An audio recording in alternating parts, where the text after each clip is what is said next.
नमस्कार मंडळी, स्वागत आहे तुमचं पंकज क्लिप्समध्ये, ज्यात आपण मोठे पॉडकास्ट छोट्या-छोट्या क्लिप्समध्ये टाकतो.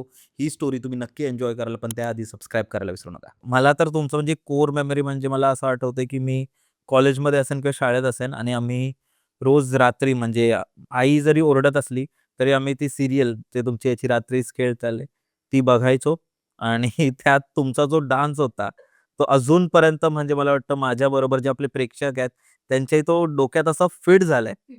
आणि तुमची एक वेगळीच कल्ट ऑडियन्स बनत गेली आहे. म्हणजे त्यानंतर त्यात काही ॲक्टर्स असतील ते आहेत, पण तुमचा जो रोल होता तो अजूनही लोकांच्या म्हणजे डोक्यात आहे आणि जे तुम्ही त्यात ॲक्ट केलेलं आणि ज्या प्रकारे तुम्ही ती भूमिका मांडली होती, लोकांना ती प्रचंड आवडली. आता आपण येऊया आपले जे ऑडियन्स आहे, तर त्यांचं एक फेव्हरेट टॉपिक आहे म्हणजे मला वाटतं त्याची सुरुवात कुठे ना कुठे तुम्ही लोकांनीच केली आहे. रात्रीच खेळ झाला. रात्रीच खेळ चालेपासून. तर मला तेच विचारायचं होतं, की जेव्हा तुम्ही तिथे काम करत होता, तेव्हा तुमचा एकंदरीत अनुभव कसा होता? सेटवरचा. सेटवरचा? मी ती सीरियल करत होते. मी उलट निगेटिव्ह कॅरेक्टर होते त्या सीरियलमधली.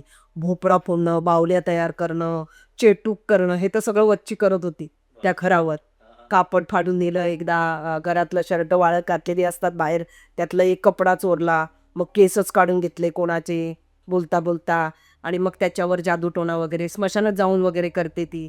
ते सगळं केलेलं आहे आणि आम्ही जंगलात रात्रीचं असायचो.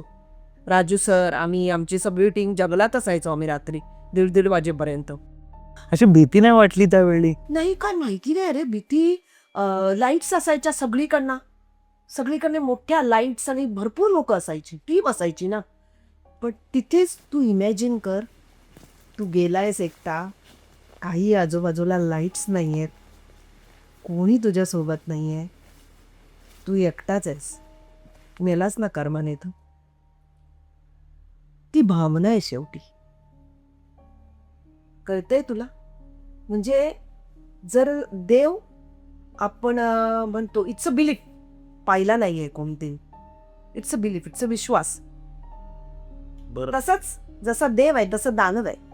खरं आहे तिथे खोटं आहे, रात्र आहे तिथे दिवस आहे, बरोबर. मीठ आहे तिखट आहे तिथे गोड आहे. तसंच ही शक्ती आहेच, असणारच आहे.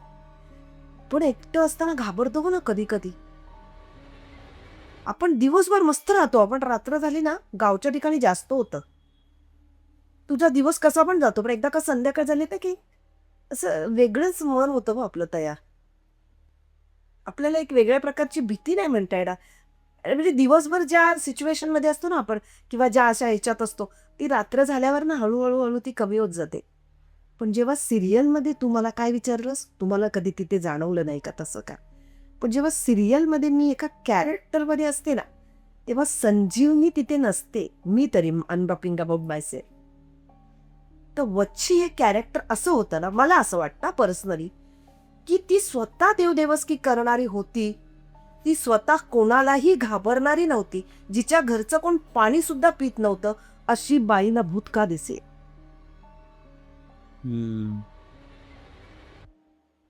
जी स्वतः भूताशी बोलायची दाखवलंय आपण. ती बाई भूताला घाबरे? नाही. पण संजीवनीला कधीच नाही तसला अनुभव आला. भीती वाटायची. मी तसं बघायला गेलो तर खूप घाबरी आहे. मी भुताचे सिनेमे वगैरे बघताना असं असं असं असं असं असतं थोडंसं. तो गेला का भूत मग बघते. मग पुढची कॉन्टेंट काय असेल तर समजून घेते. आणि एक कॉन्टेंटमध्ये मला नक्की कळालंय, जेव्हा हे आपण भुताचे सिनेमे पाहतो ना, एखादी गोष्ट काहीतरी होऊन गेलेली असते वाईट ना, म्हणून ती पुढे जाऊन परत अ, म्हणजे ती होत त्याला बाधते. हां, ती बातते. कारण आत्ता माझ्या बघण्यात एक सिनेमा आलेला, त्याच्यामध्ये असं वाटतं यार, ह्यालाच का ती बाई दिसतेय? ह्यालाच का ती मूल दिसतंय? तर त्याच्या जेव्हा पूर्वी तो खूप तरुण होता, तेव्हा त्या बाईला त्याने फसवलेलं असतं आणि तेव्हा त्या बाईला गरोदर राहिलेलं त्याला माहीतच नसते ती. म्हणजे त्या मुलीला, आणि तिचं लग्न होतं. तिच्या घरातले कसं तरी करून तिचं लग्न करतात, हे करतात, अबॉर्ट करतात आणि आणि मग हा मोठा कोणतरी माणूस होतो. एवढा रिच होतो की बाप रे बाप! पण तो सगळं विसरलेला असतो आणि जेव्हा तो त्याच्या उतार वयात असतो, माणूस हे सुद्धा आपण म्हणतो ना, जो बिलीफ आहे, तो जोपर्यंत तू धडधाकट आहेस ना, ताकद असते ना रे बाबा. एक झेलायची ताकद असते सगळ्याच गोष्टी. आपलं शरीर पंचतत्वानी बनलंय. मग ते इम्बॅलन्स झाला तर कुठे ना कुठे ते दिसणारच आहे तुला, त्याचे परिणाम भोगावेच लागणार आहेत. तर ते सुद्धा कधी हवी होतं, ती सुद्धा सिच्युएशन वाईजच हवी होतं तुमच्यावर कुठली गोष्ट. त्यामुळे असं वाटतं की कर्म सुद्धा खूप महत्वाचे आहेत तुमच्या आयुष्यात. कर्मा स्पीक्स बोलतात ना ऑलवेज. तर तुम्ही जे पेरता, आता मला सांग, मी आंब्याची कोय लावली तर आंबाच येणार आहे, त्याला चिकू नाही येणार. अगदी बरोबर. तर मग ह्या बिलीफच्या गोष्टी आहे. एक चायवाला दादा होता, जे युपी कडचे होते, अच्छा. वारले.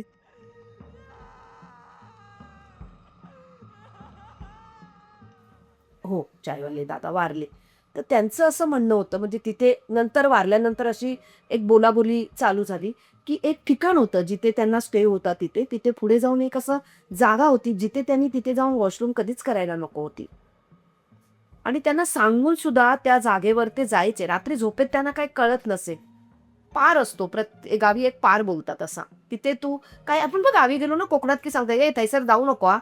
मेल्या घराकडे ये, सांज झाली की. नाहीतर गुंडगू नको ऐसर तैसर" असा. खरं सांगते, असतं असं. आणि ते ना काही ना ना असं, ते युपीतले होते रे. त्यांना काय त्याचं एवढं भान आणि काय. "ये क्या है, कुछ भी बोलते रहते हैं, इनको क्या है, मेरे को लगी तो मैं जाएगा ना" ऐसा कुछ असेल त्याच्या डोक्यात तो. आणि लोकांचं असं म्हणणं आहे, की तिथे तो जायचा म्हणून त्याला काहीतरी झालं. म्हणून तो मेला. धडधाकट माणूस अटॅकने गेला. डॉक्टरकडे न्यायला पण वेळ मिळाला नाही. बापरे! असूच शकतं. आणि मी कोकणात असं आहे नाही म्हणणार, अंधश्रद्धा तर बिलकुलच नाही. कारण कोकणात काही नाही कुठे. आपण इथे राहतो मुंबईत सुद्धा, देव आहे तर दानव आहेच. इट्स बिलीफ आणि हा तुमचा कर्म आहे. चांगलं पेरा, चांगलं उगवतंय. उगवतं, उशिरा का होईना उगवतंच. उगवतंच. आणि जे तुम्ही करता ना, त्याची सगळी नोंद करत असतो देव. तर तिथे काही जणांना अनुभव आले असतील, कोणी बोलले नसतील.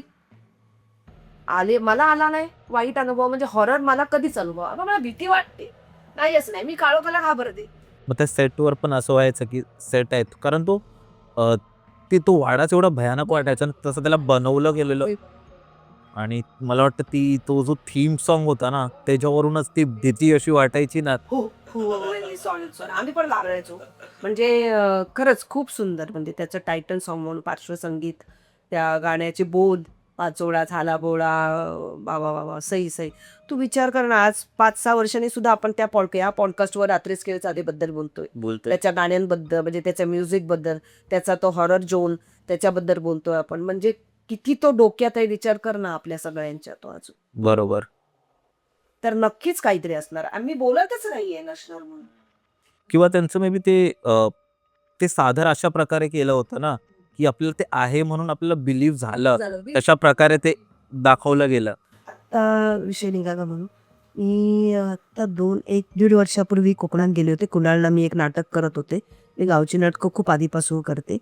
जे एक नटी हवी असते बघ, एकच नटी असते आणि बाकी सगळे चाकरमणी असतात, त्याची नाटकं मी करते गावातली. आत्ताही मी मार्चला एक नाटक करते दिव्यागडमध्ये. मंडळी, जर तुम्हाला ही स्टोरी आवडली असेल तर डिस्क्रिप्शनमध्ये आम्ही पूर्ण एपिसोडची लिंक टाकलेली आहे. तो चेकआउट करायला विसरू नका. त्यात अशाच प्रकारच्या भरपूर स्टोरीज अवेलेबल आहेत आणि हां, सबस्क्राईब करायला विसरू नका.